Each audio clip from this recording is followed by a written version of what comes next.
Kardinali Ernest Simoni Troshani kremtoi të premten meshën e shenjtë në ish-burgun e Spaçit, vendin ku vuajti për 18 vite gjatë regjimit komunist. Rikthimi i tij në Spaç u shndërrua në një moment me simbolik të fortë. Në vendin e dënimit dhe të vuajtjeve, ai u kthye këtë herë si kardinal për të falendëruar Zotin dhe për të dëshmuar se besimi mund të mbijetojë edhe përballë persekutimit. Natën e Krishtinëve 63-shit, mos e thash meshën, tanë popullin mesh, 4 vetë, bunë hekurat, që më shtelma, në më popull, i dënumë për më parën ditara.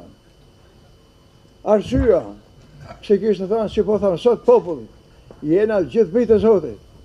Krishti është babi i gjithë njerëzimit, i gjitha njerëzve, gjitha feneve që janë, ka dërgjakun për gjithë njerëzit, jo vetëm për katoliqët e kësant, për marë potën.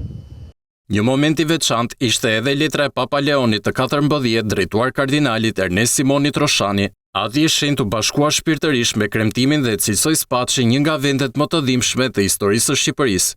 Imzot Gjergj Meta bëri thirrje që ish-burgu i Spaç të ruhet për të mbajtur gjallë kujtesën e vuajtjeve të asaj kohe. Ky sit këtu nuk duhet humbet, nuk duhet shkatërrohet, sepse po shkatërru brezat e ri që nuk e kanë jetuar të thonë s'ka në asnjë gjë. E kjo do të ishte fatkeqësia më e madhe sepse ajo që harrohet përsëritet. Në meshpërën pjesë besimtar ishte të burgosur politik, të përndjekur, klerik, përfaqësues të komuniteteve fetare, institucioneve dhe qytetar, të pranishmit të bashkuar në lutje për viktimat e diktaturës komuniste dhe për të gjithë ata që humbën jetën apo vojtën në Spaç. Kryetari i Bashkisë së Mirditës, Albert Mëlyshi, e cilësoi një emocion të veçantë rikthimin e kardinalit në Spaç, këtë herë jo si i dënuar, por si një figurë e lartë e Kishës Katolike.